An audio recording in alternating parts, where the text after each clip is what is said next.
Hello friends, Radhe Radhe. आप सब लोग कैसे हैं? आज हम शुरू करेंगे दशम स्कंद में यमला अर्जुन उद्धार। आपसे फिर विनती है, अगर आपको मेरा भागवत जी पढ़ना अच्छा लग रहा है प्लीज चैनल को सब्सक्राइब करिए, वीडियो को लाइक करिए। और हाँ, कल हम 1 बजे लाइव आएंगे, तो आपके जो भी कुछ क्वेश्चन हो आप मुझसे पूछ सकते हैं। 1 से 1:30 तक हम लाइव रहेंगे। धन्यवाद। राधे राधे। फ्रेंड्स, हम ट्यूसडे को अलीगढ़ के टीकाराम मंदिर दर्शन करने गए थे, तो मैंने वहां का ब्लॉग बनाया है, आप उसे भी देखिएगा। जैसा प्यार आप भागवत जी को प्रेम कर रहे हैं ऐसे उस ब्लॉग को करिएगा।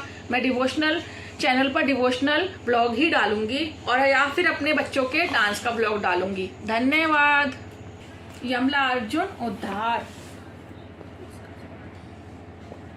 मेरा चेहरा दिख रहा है। यमला अर्जुन उद्धार। 9वें अध्याय में बंधन लीला है, 10वें अध्याय में मोक्ष लीला। यमला अर्जुन मोक्ष कथा है। लाला मूसल को खींचता हुआ उन 2 यमला अर्जुन वृक्षों के बीच आगे बढ़ा। मूसल 2 वृक्षों के बीच में टेढ़ा हो गया। लाला ने डोर को इतनी जोर से खींचा कि मूसल ने उन दोनों वृक्षों को उखाड़कर गिरा दिया। यमला अर्जुन वृक्ष गिरते ही 2 तेजस्वी पुरुष प्रकट हुए। वे पुरुष पूर्व जन्मों में राजा कुबेर के पुत्र थे, नल कुबेर और मणिग्रीव। इन 2 लक्ष्मी नंदन यक्षों को नारद जी के शाप के कारण वृक्षों का अवतार लेना पड़ा था। परीक्षित ने पूछा, नारद जी ने उनको शाप क्यों दिया था? सुखदेव जी वर्णन करने लगे। राजन सुनिए, नारद जी ने क्रोधवश नहीं, कृपा पूर्वक उन्हें शाप दिया था। नल कुबेर और मणिग्रीव कुबेर के पुत्र थे। पिता की अपार संपत्ति उन्हें मिल गई। संपत्ति का अतिरेक अच्छा नहीं है। संपत्ति का अतिरेक धूत, जुआ, व्यभिचार, मांस, मदिरा आदि दुर्गुणों का जन्मदाता है। संपत्ति का अतिरेक होने पर लोग तामस आहार, मदिरापान, व्यभिचार आदि दुर्गुणों में फंस जाते हैं। पति पत्नी का संबंध केवल काम सुख के लिए नहीं, धर्म आचरण के लिए है। सुशीला पत्नी अपने पति को पापाचार करने से रोकती है। ये दोनों कुबेर पुत्र धन के मद में सुध-बुध खो बैठे। मदिरा पान करके गंगा किनारे आए और गंगा के पवित्र जल में युवतियों स्त्रियों के साथ नग्न अवस्था में जल क्रीड़ा करने लगे। विलासी तो तीर्थ की मर्यादा का भी पालन नहीं करता। महाप्रभु ने बड़े दुख से कहा है, जब से विलासी लोग तीर्थ में बसने लगे हैं तब से देवगण तीर्थ में से विदा हो गए हैं। अब देवऋषि नारद जी वहां से जा रहे थे तो उनको ऐसा दृश्य देखकर दुख हुआ। नारद जी को देखकर भी उन्होंने अपने शरीर को नहीं ढका। नारद जी ने सोचा, इतना सुंदर शरीर मिला है फिर भी उसका दुरुपयोग ही कर रहे हैं। यह शरीर भगवान का है, भगवान ही की सेवा करने के लिए जीव को दिया गया है। नारद जी कहते हैं, इस शरीर की अंत में क्या दशा होगी? या तो इसे पशु पक्षी खा जाएंगे या फिर खाक का ढेर बन जाएगा। यह शरीर किसका है? इस पर किसका अधिकार है? क्या यह माता का है? क्या पिता का है? क्या यह शरीर अपना है? पिता, मेरे वीर्य से उत्पन्न होने के कारण यह शरीर मेरा है। माता, मेरे गर्भ से जन्मा था अतः मेरा है। पत्नी, इस शरीर को अपना बनाने के लिए ही तो अपने माता पिता को छोड़कर यहाँ आई हूँ। इसके साथ मेरा विवाह हुआ है, वह मेरा अर्धांग बना है अतः शरीर मेरा है। अग्नि, यदि इस शरीर पर माता पिता पत्नी का अधिकार है तो प्राण निर्गमन के पश्चात वह इसे अपने ही पास रखने के बदले बाहर क्यों निकाल देते हैं? इस शरीर पर मेरा ही अधिकार होने के कारण तो इसे शमशान में लाकर मुझे सौंप दिया जाता है। कुत्ता अग्नि संस्कार ना किए जाने पर यह शरीर हमें खाने को मिल जाता है, अतः उस पर हमारा भी तो अधिकार है। इस प्रकार इस शरीर पर हर कोई अपना अधिकार जमाता है। कुछ समझ में नहीं आता कि इस पर अधिकार है किसका। प्रभु कहते हैं, यह शरीर किसी का भी नहीं है, मैंने जीव को दिया है। यह शरीर मेरा है क्योंकि मैंने कृपा करके दिया है। यह मानव शरीर आपने अत्यंत कृपा करके संसार के मानवों को दिया है। जो मनुष्य इसे प्राप्त करने के बाद अपनी इंद्रियों को नियंत्रण में नहीं रखता है तथा आपके चरणों की शरण नहीं लेता है, उसका जीवन अत्यंत शोचनीय है। वह स्वयं अपने आप को धोखा दे रहा है। यह शरीर सांसारिक सुख उपभोग के लिए नहीं दिया गया है। 100 रुपए का नोट यदि फट भी गया और तेल के दाग वाला हो गया हो, किंतु उसका नंबर ठीक हो तो कोई उसे फेंक नहीं देता। इसी प्रकार यह शरीर मैला होने पर भी उसका नंबर तो ठीक ही रहता है। इसी शरीर से तो भगवान का जाप किया जाता है। भगवान के जाप का आनंद मात्र मनुष्य को ही मिल सकता है। कुत्ता बिल्ली भजन नहीं कर सकते। पशुओं को अपने ही शरीर का, अपने ही स्वरूप का जो भान नहीं है, तो भगवान के स्वरूप की जानकारी वे कैसे पा सकते हैं। केवल मनुष्य ही भगवान के स्वरूप को जान सकता है। इस अनित्य शरीर से भी नित्य परमेश्वर को प्राप्त किया जा सकता है। यह शरीर परमात्मा के कार्य के लिए है, प्रभु की कृपा से ही मिला है। मद में अंधे लोग इस बात को क्या जानते ही नहीं है या भूल जाते हैं। उन कुबेर पुत्रों की हीन दशा देखकर नारद जी को दया आई। उनको सन्मार्ग पर ले जाने के लिए उन्होंने शाप दिया। इस शरीर का उपयोग मात्र भोग विलास के लिए करने वाला व्यक्ति अगले जन्म में वृक्ष बनता है। भोग ऐसे तो न किया जाए कि शरीर रोगी हो जाए। भोग इंद्रियों को रोगी बनाने के लिए नहीं, उनको प्रसन्न करने के लिए है।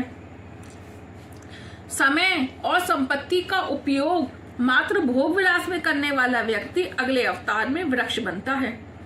पापी को वृक्ष का जन्म मिलता है। वृक्ष जड़ नहीं है, यह तो पाप योनि है। वृक्ष को 6 ऋतुओं की भांति भांति के प्रहार सहने पड़ते हैं। नारद जी ने शाप दिया, ये दोनों यक्ष संपत्ति के कारण मदांध स्त्री भोगी विलासी हो गए हैं, सो स्थावरपन प्राप्त करने योग्य हैं, तो ऐसे भोगियों को वृक्ष का जन्म मिले। शाप सुनते ही नलकुबेर और मणिग्रीव पछताने लगे। वे नारद जी की शरण में आए। क्षमा करो मुनिवर, क्षमा करो। नारद जी ने कृपा करके उन दोनों को गोकुल में वृक्ष अवतार दिया। नंद बाबा के आंगन में तुम दोनों का जन्म होगा और कन्हैया का चरण स्पर्श तुम्हारा उद्धार करेगा। वह शाप था या आशीर्वाद? उद्धव जैसे साधु जन तो वृंदावन में वृक्ष के रूप में जन्म लेना चाहते हैं। विषय भोग में रमण करने वाले को अगले जन्म में वृक्ष का अवतार लेना पड़ता है। नारद जी ने शाप तो दिया, किंतु संतों का क्रोध, संतों का शाप भी हमेशा आशीर्वाद सा है। कृष्ण का चरण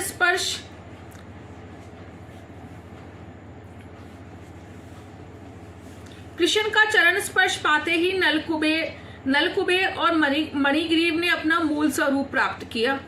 दोनों वृक्षों का उद्धार हुआ। अब नलकुबेर और मणिग्रीव प्रभु की स्तुति करने लगे।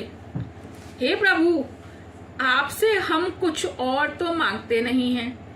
अपनी वाणी आपके गुणगान में रत रहे, अपने कान आपकी कथा के श्रवण में लीन रहें, अपने हाथ आपसे सेवा क्रम में, अपना मन आपके चरण स्मरण में, अपना मस्तिष्क आपके निवास रूप जगत को प्रणाम करने में और अपनी दृष्टि आपकी मूर्ति रूप संत पुरुषों के दर्शन करने में तत्पर रहे।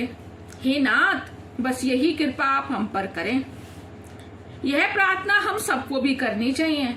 हमारी वाणी श्री कृष्ण का कीर्तन करती रहे, आंखें श्री कृष्ण का दर्शन करती रहें और मन श्री कृष्ण का ध्यान करता रहे। हमें अपने प्रत्येक इंद्रिय को भक्ति रस का दान करना चाहिए। नलकुबेर और मणिग्रीव ने अपनी हरेक इंद्रिय के लिए भक्ति रस की मांग की और स्तुति करते हुए गोलोकवासी हो गए। गोलोक धाम में श्री कृष्ण लीला नित्य होती रहती है। वे दोनों स्निग्ध और मधुकंठ बने। वे दोनों वहां रोज कीर्तन करते हैं। यशोदा यह सुनकर व्यग्र हो गई तो स्निग्ध मधुकंठ ने कहा, यह तो पृथ्वी पर रची गई लीला है। लाला तो तुम्हारी गोद में है। योग माया ने दोनों वृक्षों को गिरने नहीं दिया था। नलकुबेर और मणिग्रीव के गोलोक धाम पहुंचते ही दोनों वृक्ष धमाके के साथ जा गिरे। धमाका सुनकर गोपियां दौड़ती हुई आईं। भगवान की दया से कन्हैया बच गया है, ऐसा जानकर उन्हें आनंद का अनुभव हुआ। नंद बाबा भी दौड़ते हुए आ पहुंचे। उन्होंने देखा तो कन्हैया मूसल के साथ बंधा हुआ था। किसने बांधा है? कोई उसे छोड़ता क्यों नहीं है? उन्होंने लाला को बंधन मुक्त किया। नंद बाबा कहने लगे, बेटे तुझे तेरी माँ ने बांधा था ना, देख तो मैंने तुझे छोड़ दिया। तू किसका बेटा है? लाला, आज तक मैं अपनी माता का बेटा था, अब मैं आज से तुम्हारा बेटा हूँ। नंद बाबा की इच्छा थी कन्हैया एक बार कह दे वह उनका बेटा है। आज उनकी इच्छा पूरी हुई। नंद बाबा यशोदा को डांटने लगे, लाला को तूने बांधा ही क्यों? तुझे दया भी ना आई? यशोदा ने सोचा आज सभी उस पर गुस्सा करते रहेंगे। मेरी वैसे तो कोई इच्छा नहीं थी उसे बांधने की, किंतु इसे चोरी करने की आदत हो गई थी। ऐसी बुरी आदत से छुड़ाने के लिए ही मैंने उसे बांधा था। यशोदा बेटे को अपने पास बुलाने लगी तो उसने आने से इनकार कर दिया। मैं तेरा नहीं, नंद बाबा का बेटा हूँ। कन्हैया रूठ गया, वह रोने लगा। बेटा कब मेरी गोद में आएगा? लाला ने देखा माता रो रही है। वैष्णव का रोना भगवान से देखा नहीं जा सकता। श्री कृष्ण सा प्रेम और कोई नहीं कर सकता। श्री कृष्ण के लिए जो एकांत रुदन करता है उसे वह आव मिलते हैं। माता का रोना लाला से देखा नहीं गया। वह दौड़ता हुआ माता की गोद में आया और पीताम्बर से माता के आंसू पोंछने लगा। राधे राधे। आगे का कल कंटिन्यू करेंगे। धन्यवाद।